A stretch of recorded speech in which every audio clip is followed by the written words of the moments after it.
Hello again, and welcome to Caught Lookin. As always, I am your host, Meg, and joining me tonight are Allie, Jenell, Ash, and Mikayla. I hope everyone's keeping warm out there today. How you ladies doing? Cold. We're Cold. surviving. Definitely cold, but getting through. Surviving is a good way to put it, I think. Yeah, surviving is a good way.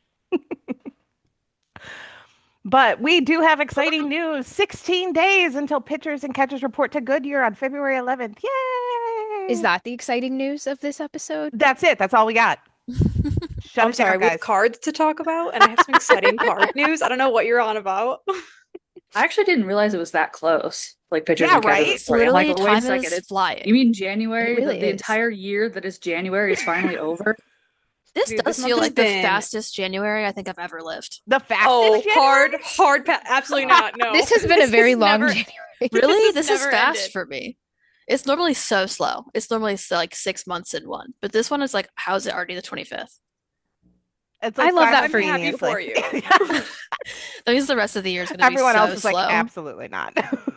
I'm slowly dying. It's fine. I'm really happy for you though. Hopefully, you guys can experience this next year because this is unreal. Oh wow. We'll keep our fingers and toes crossed about that. But yes, pitchers and catchers are reporting in just under over 2 weeks, February 11th. As we mentioned before, full squad reports on February 16th. And then the first game is on February 20th. And I'm going to keep reminding you that's the day after my birthday. Day before mine. Or And wait, the day, no, 2 days before mine. yes. Mine's the 22nd. So guys, remember Ash and Meg, our birthdays, Are side you by guys both side. Pisces? We are. I'm a cusper, Ooh. whatever that means. I don't know. I'm not an astrology girly, but there's also a chance that like like sun, moon, and rising or whatever are all Pisces. Oh, that's alarming. Wow. Okay. That's I've been told. That's so chaotic. I love it. Again, no idea what it means, but people are definitely giving me a look when I say that. So we'll see. I've made it this far with that. So, but Doing great. anyways, aside from card news, we do actually have real news that I know everybody's already heard, but Jose Ramirez has decided to stay with Cleveland, extended his contract for an additional 7 years. Yay! Which will mean he will be in Cleveland through the 2032 season when he turns 40 years old, effectively saying that he is staying in Cleveland for the end of his career, which I think we all kind of like knew that's what he wanted to we do. kind of knew, but it's nice to have it kind of solidified for us, like, and with his Yes. statement and everything. It's just Yes. it's reassuring. Yes, we were all kind of like I saw the tweet from Hector Gomez come in, and I know everyone kind of felt the same way, at least in the Guardians community, and we're like, are you sure, Hector? I don't trust Hector. I feel bad. No, there's a lot of us who had that very, very specific reaction, and we're just like, I need to hear it from Mizell, I need to hear it from Basan, I need to Hector hear is it the from one who said Stephen Kwan was absolutely getting traded, and I was like, I can't do this. Oh, and also that the entire bullpen was in Yeah, on I was the gonna Oh say yeah, he's yeah, he's the yeah. one who spread about the bullpen, and I yeah, was like, I'll that wait for somebody multiple else. pitchers were in on the gambling. There was Well, a this war Thing. feels like it coming. had to have been a massive favor. Like a Jose, please let me have this piece of information so that the rest of your fans respect me again. Yeah, like literally that's definitely what it felt like. He also Hector posted a translation. It was earlier tonight actually. Or no, actually, I'm sorry, late on Saturday. He posted Jose Ramirez on his contract extension with the Guardians. I'm very happy to have reached this new extension agreement with the Cleveland Guardians. I've always said I wanted to finish my entire career with this team, which has been the best and most loyal fans in the world. Thank you to this organization for trusting in me. My main goal is to stay healthy and give 100% to this team so we can make the fans' dreams come true, winning the World Series. Thank you for all your support and love. God bless you all. So, thank you, Jose. Okay, I would die for Jose Ramirez. Oh, literally. Same. Just Mhm. okay, Without a cool. second thought, no hesitation. I have zero hesitations about that at all. If he So, a needs couple like interesting. anything. He needs a kidney, he needs a liver, he needs a lung. It's just so nice because I feel like this can be said about all Ohio sports. It's just everybody kind of always dumps on us and you're like, who wants to play in Ohio? Who Hmm. wants to stay in Ohio? And I think it's probably all across the board. So it's just nice to see somebody, actually not only want to stay here, but say, this is why this place means to, or why this place means so much to me. It's just very reassuring on that standpoint. And I think the organization deserves a lot of credit for creating an environment where a player feels that way. And I keep going back and forth between, like, when a team is bad, you start to hear a lot of things come out about the culture and what it's like to work there and what the locker room dynamics are. And I think Jose Ramirez gets a lot of credit for the fact that we never have been bad. Like, he plays to a standard and holds his teammates to a standard that we haven't really seen a team where the players are checked out and not even trying. We've never seen that at all, which means the culture has always been good. And so I think it's just kind of this back and forth between he is the reason we have such a good culture, but also the organization has created a space where he wants to be that guy here as opposed to anywhere else. And I think that's really great. And the organization, whether they spend money or not, or you hate them for the way the roster is built or not, they deserve credit for that. In the postseason survey, the Guardians were one of the highest in the like culture, like satisfaction for across all of the teams. They were like in the top five. That honestly And doesn't there's surprise me at all. proof Mm-mm. of that always, you know? I'll say a couple interesting things I saw when reading about Jose's contract. He's going to have 175 million over 7 years on this deal. 70 million of this contract is going to be deferred. So under his previous contract, he was originally going to make about $25 million this upcoming season. Under this new restructured contract, his the 2026 season, he's going to be making 15 million. So according to Covering the Corner, and well, I pulled this from Covering the Corner, but actually it was from Selby's Godcast with Zach Mizell and TJ Zoop. Um, Jose is going to be getting 15 million per year, then defers an extra 10 million to be paid out over 10 years from now. Then the same thing from 27 to 32. Also, David Blitzer was apparently in on all of this contract negotiation. So I really am encouraged in hearing that because obviously also this is going to fall during Blitzer's ownership, presumably. This also makes me believe that Blitzer is fully intending on purchasing the majority ownership of the team in 2028. If he is sitting in meetings talking contracts that are going to fall past 2028, this tells me that he is committed to the team and will be a big part in the future of this team right now and as we move into that transition phase from Dolan's to Blitzer. Um, so that's very interesting and makes me hopeful for the future. Yeah, I think that's what I took most from this contract extension is there was never really a doubt in my mind that Jose wanted to finish his career here. Um, but I think the surrounding pieces of information we can gather from it are really cool. Like there's a little less pressure on his contract ending in 2028 and feeling like you have to do something by 2028. We get a few more years to build around him now.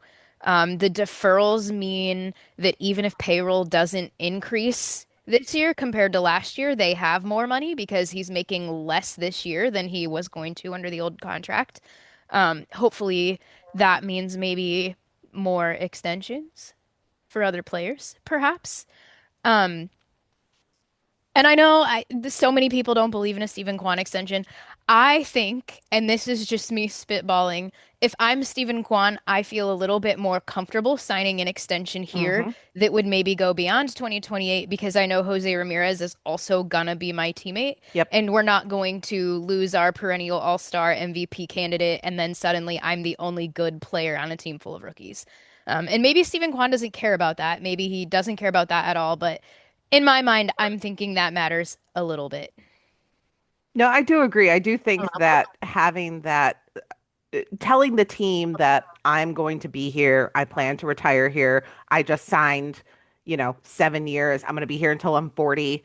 Like basically saying I'm going to be here until the end of my career. Like giving the team that assurance and the guys that he's playing with, um, I think is really, really helpful just to the team culture and the team morale as a whole. Being able to for a young kid to say, I want to play with Jose Ramirez, like a kid who's in double A or something, and that being a reality, like knowing that, okay, my vet is there. I'm excited to play with him, and not even like the young kids, the rookies and stuff, um, but even a free agent coming over who, might want the opportunity to play with him or work with him.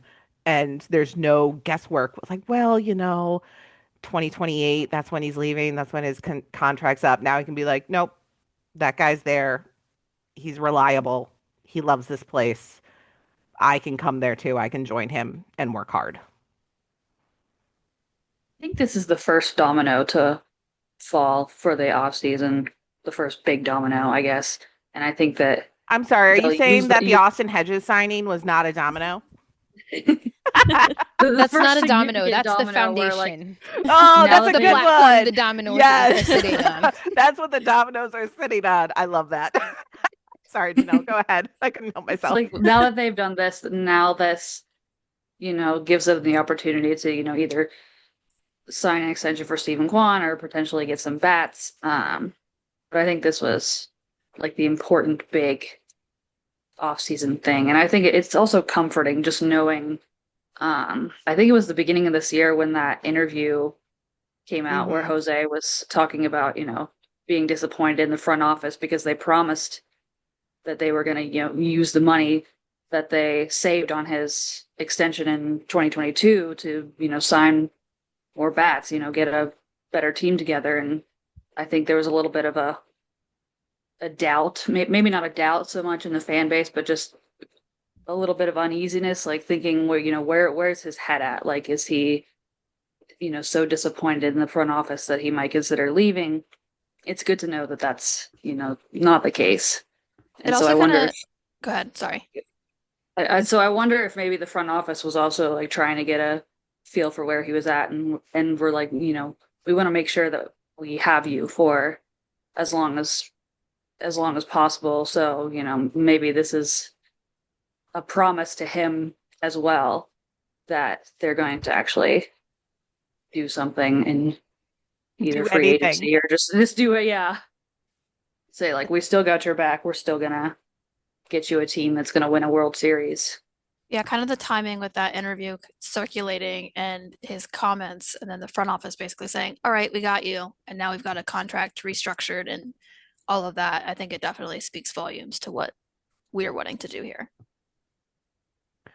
Let's say again, and going back to, I don't know, a couple episodes ago where I went through the big contract extensions. So this is now going to fall as one of the earlier Guardians contract extensions in what the Guardians have been doing over the past 10 years. Because I think it was like Brantley or something that was extended in January, but normally we don't see contract extensions until March or April.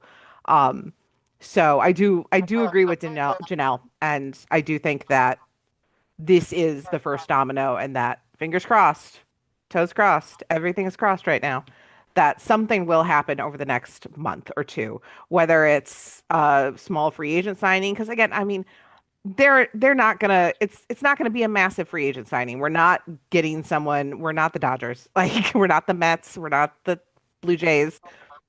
We're not going to be signing these massive bats to huge contracts. It's going to be like, a mid-level guy that they hope that who probably had a down year last year that they're going to hope can improve under us and with us. Um, Kind of like I would assume like a Josh Bell type signing. Like that's kind of what I'm expecting, or a good extension. Like I think that's where we're at this point. Which anything on top of this, I'll be happy with at this point, I think. I want to know, I think Chris Antonetti had given that interview about probably not going to make any free agent signings because we don't want to block the prospects.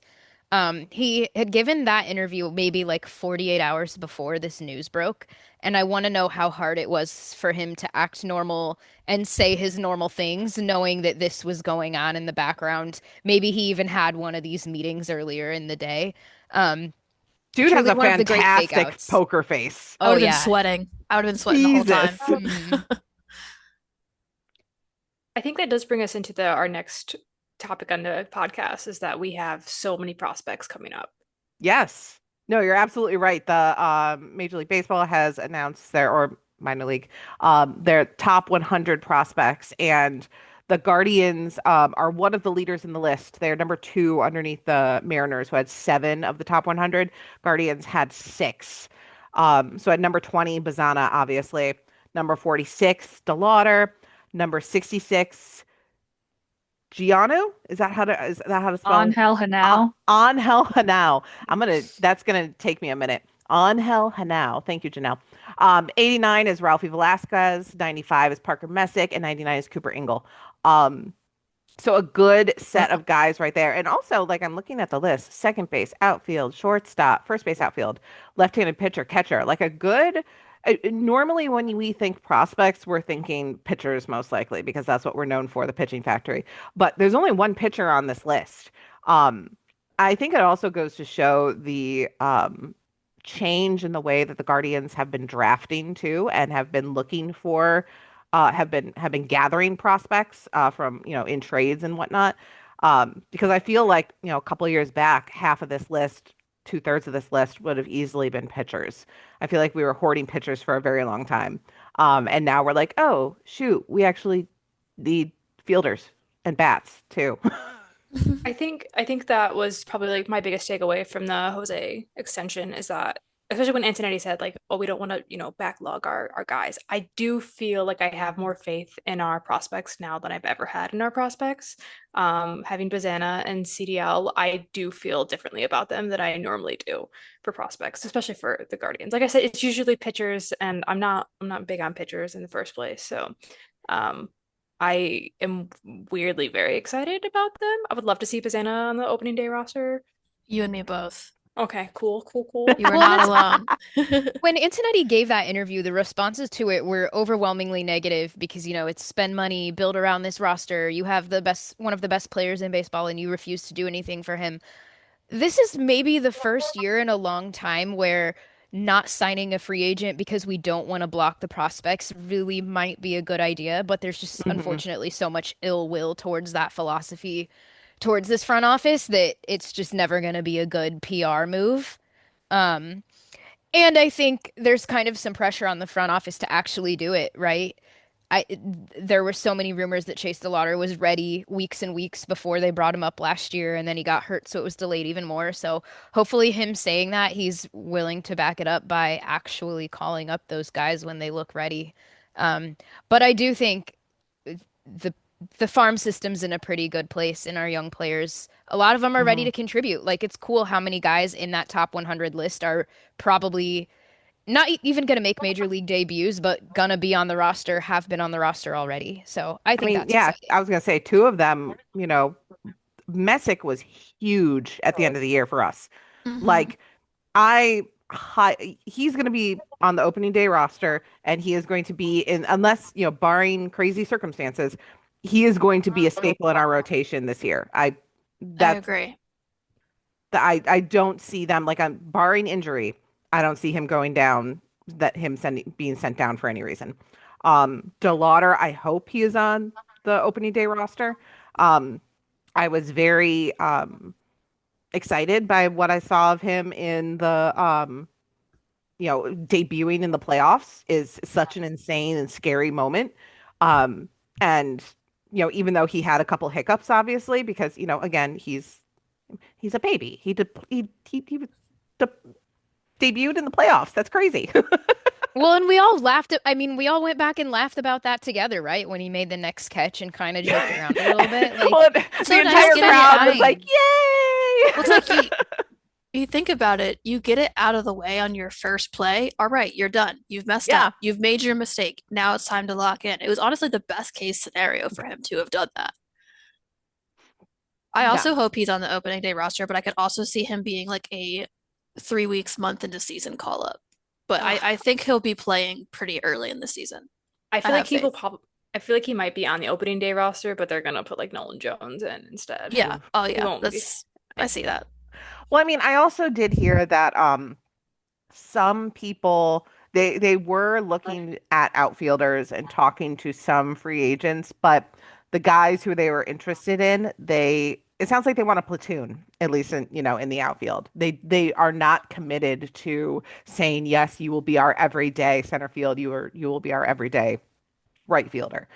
Which again, I think kind of goes back to that blocking prospects moment where they have these guys that they need to get out onto the major league field and um, get them some hits, get some practice, get them experience, but they're not ready for full time. So we do need that platoon. We need that veteran who's going to fill in. Um, so I kind of understand hearing that kind of the issue that we're having when it comes to signing a free agent. Well, and Um, I do really hope a lot of that platoon discussion is that they want to ease these guys into everyday playing and not I that we're hope so. trying Yes, to this get is the positional advantage because yeah. Thank it you. didn't do what Thank it you. was meant to do. I mean, I I think hate it. honestly, we're probably going to hear a vote say that this year that we're going to be, that's going to be the reason for, the quote unquote reason for some of these platoons and the quote Gross. unquote advantage. But at this point, when I hear like a vote talk about some of these things or Antonetti says like it feels like scripted stuff. I hate bringing the Browns into this, but it was very Kevin Stefanski type of taking the blame, Rip. saying the company line so that the guys behind him don't get the fire that might want to go down on them. That's kind of how I feel about some of these things when he's talking about, oh yeah, the advantage is the platoon, the right, left, whatever. Um, yeah. But has he considered that I hate it?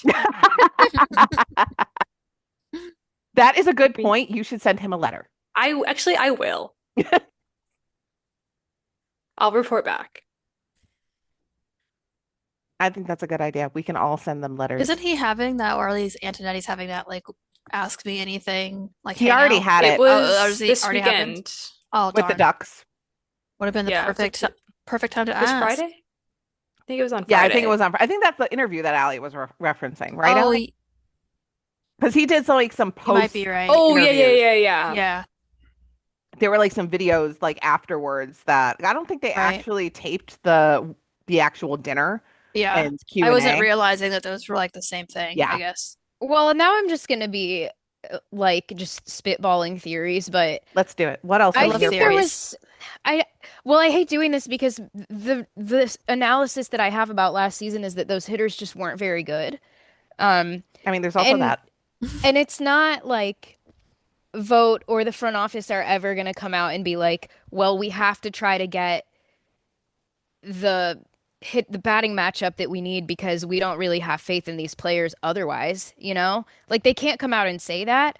I'm hoping that their faith in a Chase DeLauter or their faith in a Travis Bazana genuinely is that we do not care about platoon splits. Like I think they sort of had to play that way last year because maybe they understood that the offense we were rolling out there, the hitters we were rolling out there weren't those type of guys. But we're talking about players that you want to build a franchise around, and I do think at some point they will ease them into playing every day regardless of matchup. Like I just don't think they could come out and say, "Hey guys, we're not a very good team. Like if we let this player play every day, we're not going to be a very good team." Like I just don't think they were ever going to come out and admit that. So the best thing they could say is, "We need to gain every advantage we can gain." That's it. Like I don't think we'll be doing this forever. I mean, honestly, and I don't want my coach or my front office or my general manager to come out and say that kind of shit. Like Absolutely not. you do need the the coach, the general manager, the front office, they do need to protect their players. Like that's their investment and they do sometimes need to be the firewall against, the hatred that comes down from the outside world. The guys do occasionally need to be protected from this because sometimes it does get to them, I'm sure. So I'm not going to blame them too much for taking that fire and taking those questions and kind of spitting out the company line of well, yeah, we're playing to our advantages and our strengths and whatnot, platooning and that kind of thing. So I get it, and I'm overall mostly fine with a coach kind of being that firewall, if you will. What matters is that the players know what's going on and they do. So that's Yes. what's like they're saying completely different things to the guys who are platooning than they're saying to us. And that will be acceptable enough for me. But I agree. I would rather him say that than just come out and say, yeah, we're not that great. Yeah. And that's what me going back to. I really think this past year was a bit of a rebuild, and they just didn't want to call it that. So they did the best they could to give PR answers of we need every advantage we can find. Which is a I good way agree. to work around it if you really think about it. Yeah. Like, I'll take it. Yeah, we're just in that weird kind of growing pains moment where like we have a lot of guys who are super excited for, but they're just not ready yet, which is fine. Um, so we'll see. We'll see what happens over the next, 2 months here or whatnot as we go into spring training, see how all these guys look.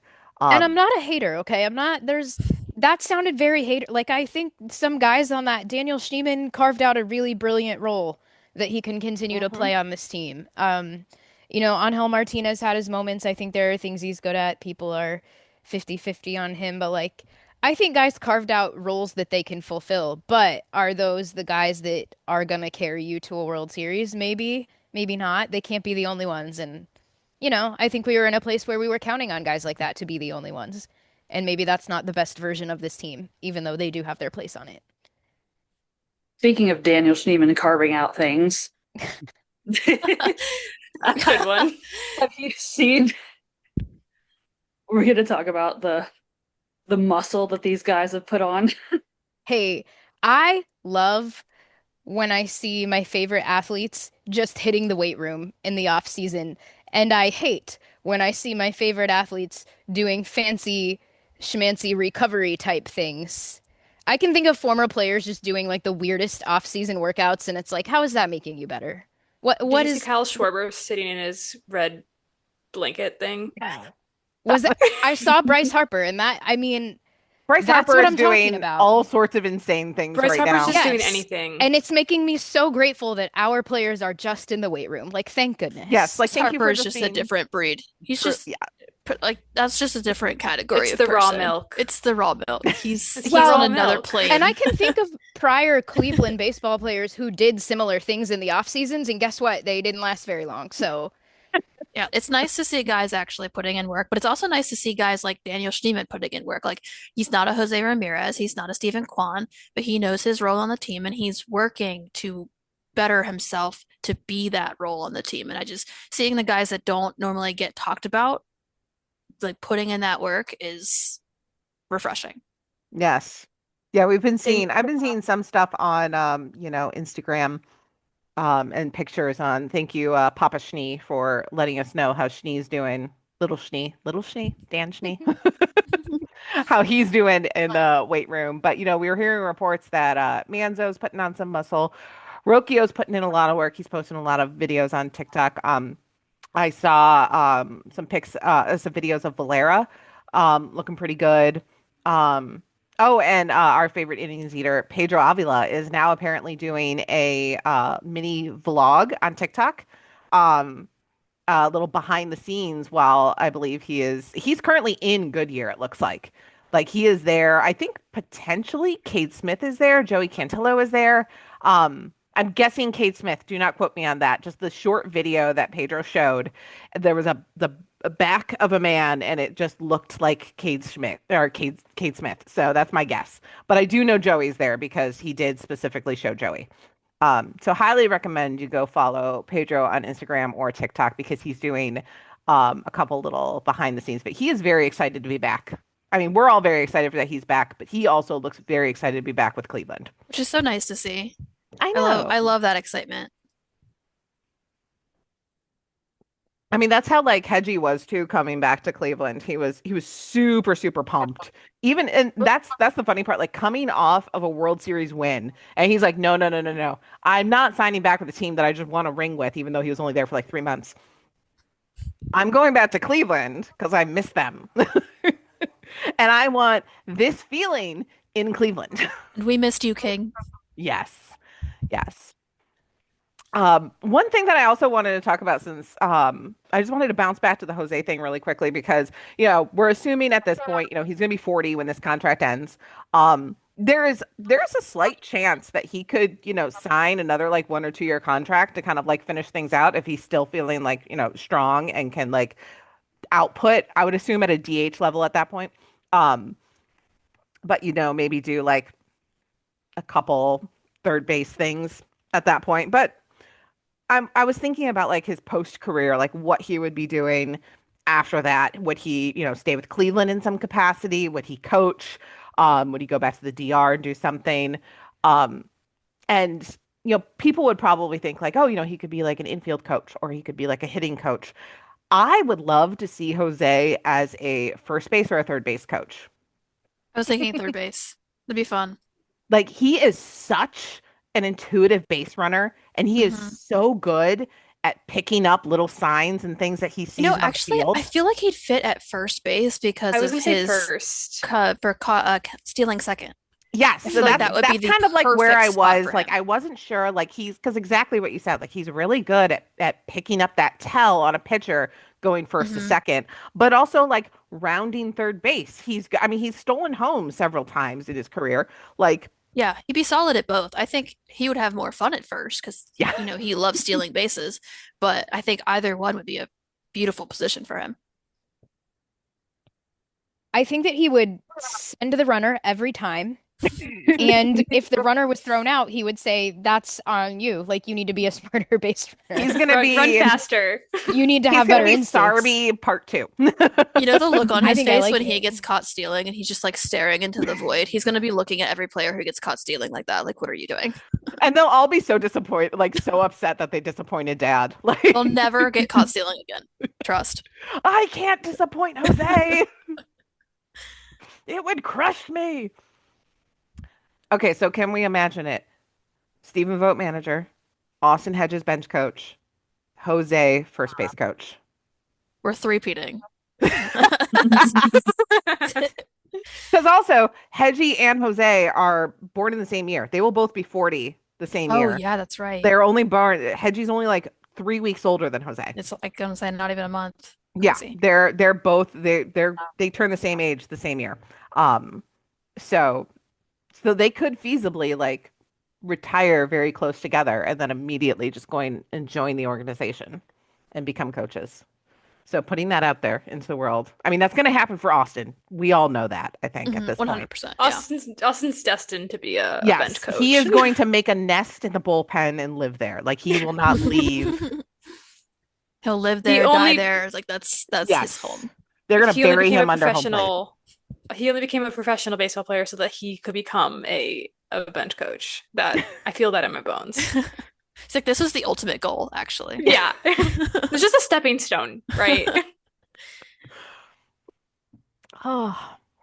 But yeah, I'm encouraged by what we're seeing from some of the guys. I mean, obviously they're only putting out like obviously their favorite videos, their best pictures, blah blah blah. But regardless, we're in that excitement for spring training phase, regardless of what's actually happening behind the scenes. I think we're all just kind of like climbing that roller coaster right now. We're in that anticipation of getting to that first spring training game to actually see the guys, see the lineups.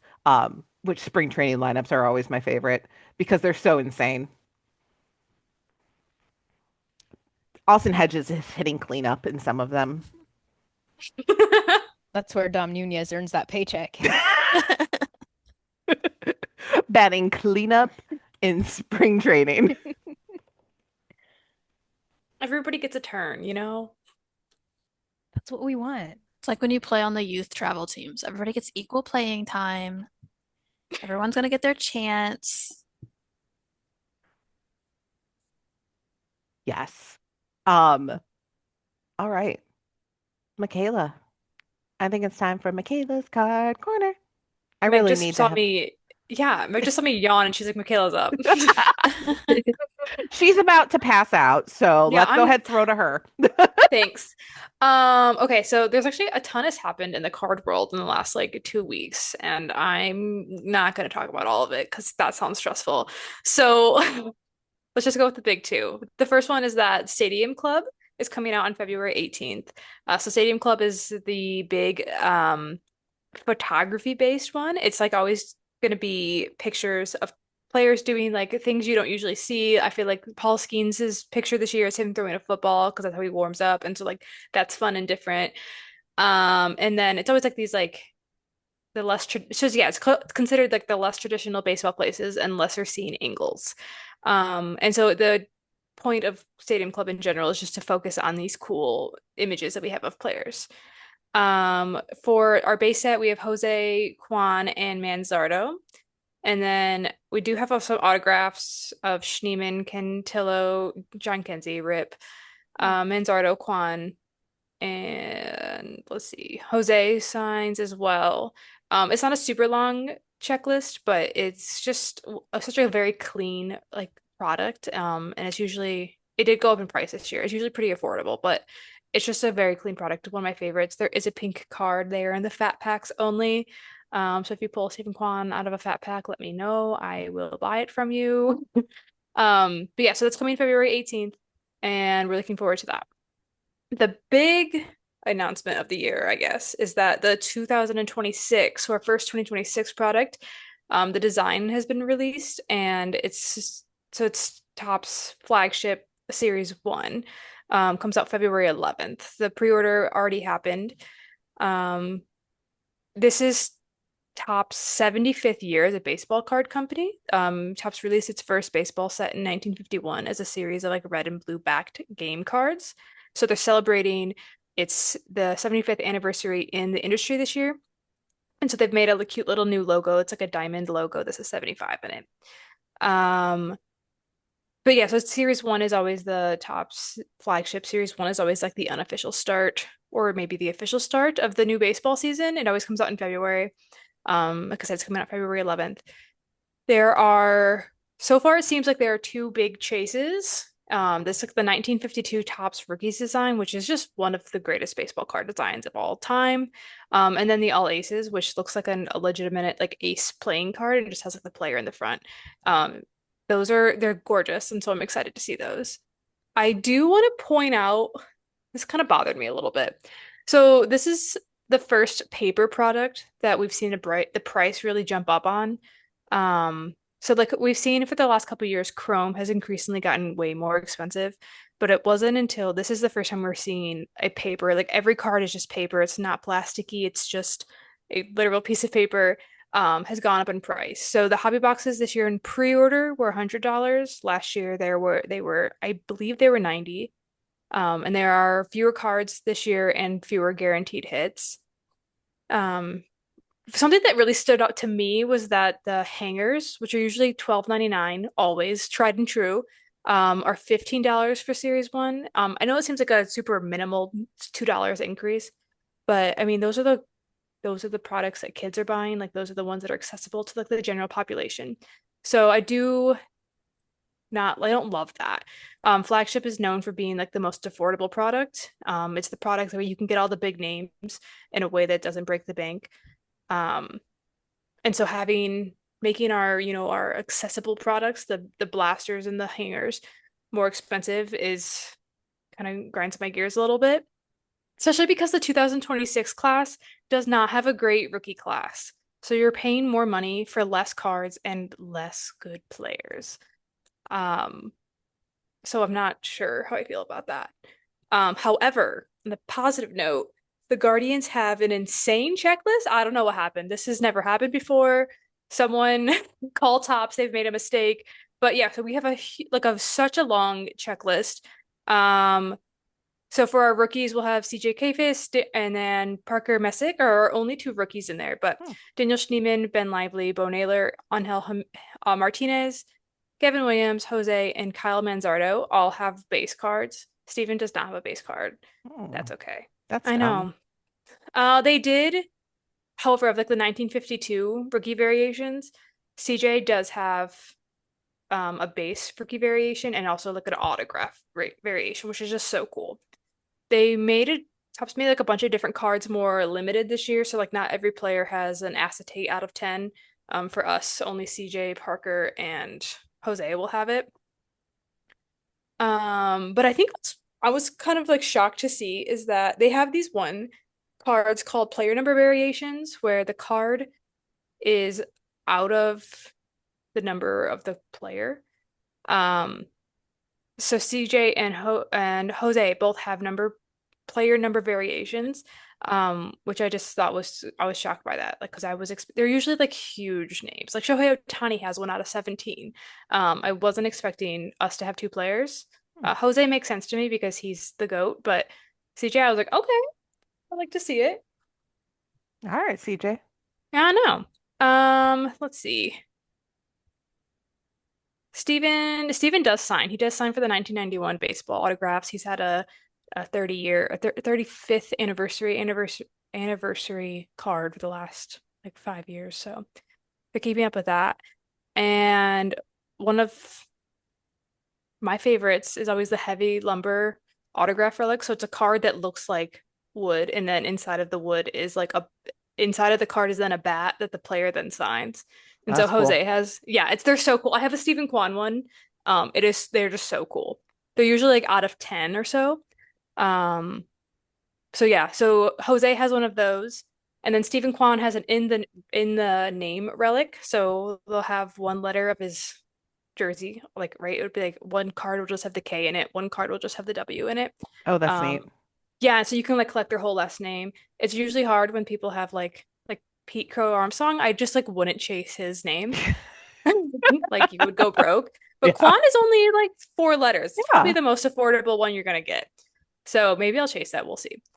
But yeah, so looking forward to this. I wouldn't buy into anything just because I'm not jazzed about the price increase. But I am really excited to see the cards pop up on eBay. I was say, And what hasn't increased in prices I'm just so Yeah, for bummed. real. So Chrome has gotten astronomical to the point like Chrome a couple years ago used to be like you could get into a box for like 150, and now they're like $400. Oof, It's crazy. that's rough. and they're like no longer guaranteeing hits and stuff like that. Oh, yeah. Yeah, so like for 2026 Series 1, the Jumbo last year guaranteed 2 autos and 1 relic, and this year it's 2 relics and 1 auto. And so And like it's more. and it's more, yeah, and it costs That's more. crazy. Yeah, and so there's things like that kind of irk me, especially because I think the paper product is literally meant to be for like the average collector and not for these people who are like investing and dedicating thousands and thousands of dollars for it. I say I work in production, and I'm a magazine designer. So we've noticed that even though our circulation has decreased over the past couple of years, our prices are actually staying the same because the paper price and the postal price is increasing so much. Yeah. So this is definitely not an anomaly just to baseball cards. It's across the industry. Anything that's paper, anything that's, I mean, granted, the mailing doesn't really affect too much of this, but yeah, it's a lot. It's getting to be difficult. Yeah. I mean, we're seeing that in like I don't know if you guys ever participate in stack sales on Twitter. People just like post pictures of cards and stuff, and then usually like add $5 to ship them. But everyone's going up to like $6 for shipping because I was like, yeah, I just shipped out a bunch of stuff, and I was like, oh my God, I spent like $40 to ship a bunch of stuff that I was like, this should have been like $1. I don't know what we're doing here. Postage in particular has gone up a Yeah. lot. It's crazy. And so that does I do think the amount of mail that I get because of baseball cards is alarming. So we are keeping the Postal Service in service. But then one last thing, and I know Nicole is super excited about this, is that Topps announced that they are finally bringing back Chrome Platinum Anniversary. Thank God. It is, we don't have any real information on it yet. It's like every 60, they try to do the card match, the design matches like the last 60 years, which is like the Platinum Anniversary. So they skipped 2024, which everyone thought was insane because the 2024 rookie class was insane. So I've heard rumors that they might put the 2024 rookie class also in the They 2025 might like rookie class. retroactively include them. Yeah, I don't know. There's just a lot of rumors circulating about it. They are a vertical card, which is another reason we all thought they were going to skip. Since they skipped 2024, we thought they were going to skip 2025 as well because they're vertical cards and they don't sell as well. Or sorry, they're horizontal cards, and they don't sell as well. So but they look the one they've posted they look really gorgeous. They have like the city skyline in the back. But yeah, so no information on like when those are coming out. Just they just announced that it is back. And that alone was enough I was so excited about it. So that's great. It's like that made my day. It did. It's one of my absolute favorite products. And I was so sad that they didn't do it in 2024. But so yay. 2020, 2025, TCPA. I'll say, speaking of baseball cards and city skylines, actually, now that you mentioned that, someone posted this card that they had just bought, and it's a Jose card. It's him. It's chrome. It's beautiful. Against the Cleveland city skyline down at the bottom, and it says Cleveland in big letters on it. It's the what is it? 2022 Topps Chrome Jose Ramirez Heart of the City. So it says Cleveland. It has Oh Jose yeah, with the I bat. can get you one. I have like 3 of those. I already bought it. It was like, Oh, okay. it was- I was Dang. gonna say I kind of want one of those too, Oh, actually. it's Okay, I'll so get you guys pretty. some. I'll get you some. Jose Ash, I Heart of have the City. Yeah. It's like, it was Ash, I like have, like, a literally Schneemann card $2. to send So it's you. not that big of a I will deal. definitely take a Schneemann card. Anything I have Daniel no, I Schneemann, have- send my way. I got like a cool green one for you. I've literally become a super don't- fan out of like it was a bit at first, and now I think I'm his number 2 fan behind Papa Schnee. Yes, I love obviously. Schneemann. I think he's a weird player that I usually wouldn't root for, who I really root for. I really just want him to play so well all the time. And he I has really those moments, like he can do it. Just come on, Yeah. you got it, buddy. Just like I believe in him. I believe in Schneemann so much. But yeah, I do have cards for you to send. I have cards for like Yes. Jenell. I definitely have cards for you as well. I have a stack somewhere. I don't know what's going on in this room. Just The episode has devolved into Mikayla just saying, okay, so I have cards for you. I have cards for you. that's basically my entire day all the time anyway. I like show up at work with cards. It's fine. Everyone at work has cards on their desk. I made little That's magnets adorable. and stuff. Oh, It is stop. I love ridiculous. So, fun little story. This is so like I started following you, Mikayla, because you were a Cleveland fan, obviously. But then I think we really connected because of the Hedgie card that I found, that Austin's 2025 card was a picture of the game that I met him at in 2024. So that's kind of like where me and Mikayla like really connected, because she was so excited about that, because I was like, oh, now I want to like collect all of the variants of this card because that was the game that I met him at. So that was like, even though I wasn't a collector before, now I kind of sort of am. Like I have stacks now just sitting here on my Yes. desk. I need to figure out a better way to like actually Okay, me too. Mine are currently like under my couch in a box. Like they need to free them and display them somewhere. I need so more baseball ones. I've got a lot of hockey ones, but I need more baseball ones. Oh man, let's see, like at this desk right now, I've got like a whole box of Pro Debut just sitting here. We've I'm got sure you have stacks of baseball We're cards just all stacked. over. I have 2 Pete Alonso cards just right next to me. Just hanging It's out. fine. Just hanging out. Why not? This is what my house looks like. It's fine. Yeah. That's how it works sometimes. I wasn't All right, kidding. I do spend so- all of my free time thinking about baseball cards. We all have to have a hobby, don't we? Yeah. So everyone post your favorite baseball card in the comments below when I post this episode on Twitter. Tag us if you get something cool. We would love to see it. We will retweet it. We will repost it on Twitter. We'll share it in our stories. We will always share something fun. But yeah, I think that's gonna do it for tonight. I'll say it was, aside from the Jose extension and a couple of card things, it was a relatively quiet week, which sometimes is nice in the baseball world. But things are going to ramp up in the next couple of weeks, so we'll enjoy this quiet while it lasts, and then soon enough we're going to have too much to talk about, and episodes are going to be hours long. No, not that long, but Could but talk maybe. for a couple hours. We could. That But is you guys don't want to definitely- listen to that. No. But I think that's going to be it for the episode. So thank you, Allie, Jenell, Ash, and Mikayla. And thanks all of you who are listening for joining us. Don't forget to follow us on your favorite podcasting app and all of our social channels so you don't miss an episode or announcement. And as always, whether you are here for the hot takes, the heartbreaks, or the home runs, don't get caught looking. Go Guards. Thanks, everybody. Go Guards. Go Guards. Regards. Thank you, Jose.